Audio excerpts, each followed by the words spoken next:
O tema da nossa conversa hoje já chega com uma afirmação daquelas, bem direta. O homem que precisa impressionar já está perdendo. É uma ideia forte, né?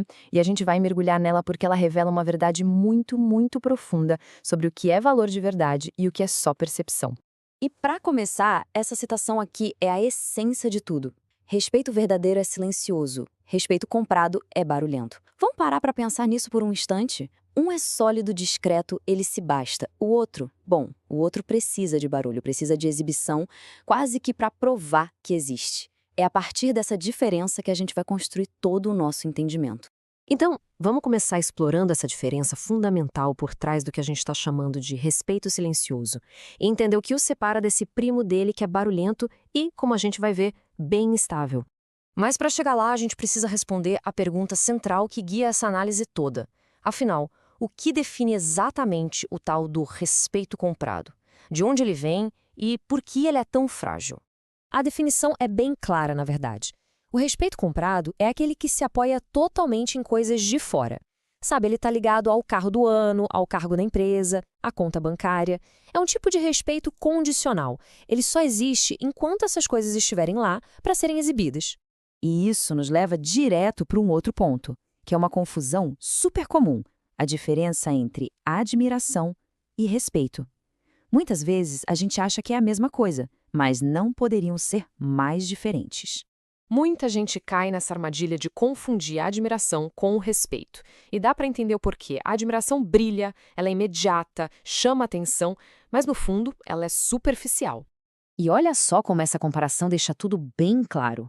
A admiração é superficial, ela vem do que se exibe, da vitrine.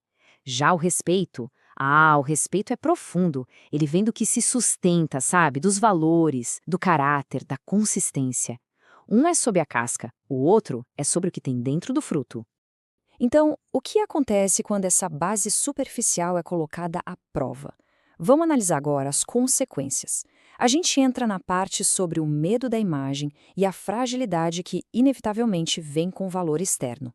O cenário geralmente começa assim, com uma reviravolta. Quando o padrão financeiro, aquele que sustentava toda a imagem, começa a ruir. A consequência é direta e não perdoa. Aquele respeito comprado simplesmente some. Puxa, ele nunca foi real, era só alugado. E, bem, o contrato de aluguel acabou. E quando tudo isso desmorona, o que sobra naquele vazio é o medo. O medo que não vem só da perda material, não. Ele vem de uma realização muito mais dolorosa. É um medo que nasce da percepção de que tudo, absolutamente tudo, dependia daquela imagem. O valor que se achava ter não era próprio, era só um reflexo de coisas passageiras, de coisas de fora.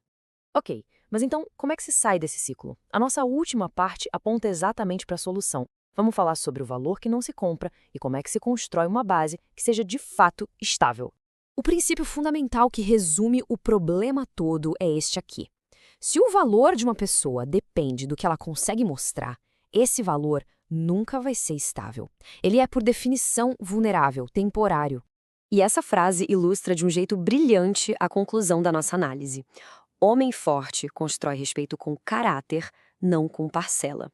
A força de verdade, o respeito que dura, é um projeto de construção interna. Ele é forjado no caráter, na integridade, nas atitudes, coisas que dinheiro nenhum no mundo pode comprar. E para a gente fechar, fica a reflexão. No fim do dia, o que é mais valioso?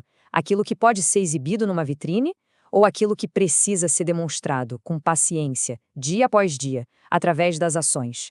A resposta para isso define o alicerce sobre o qual a gente constrói o nosso próprio valor.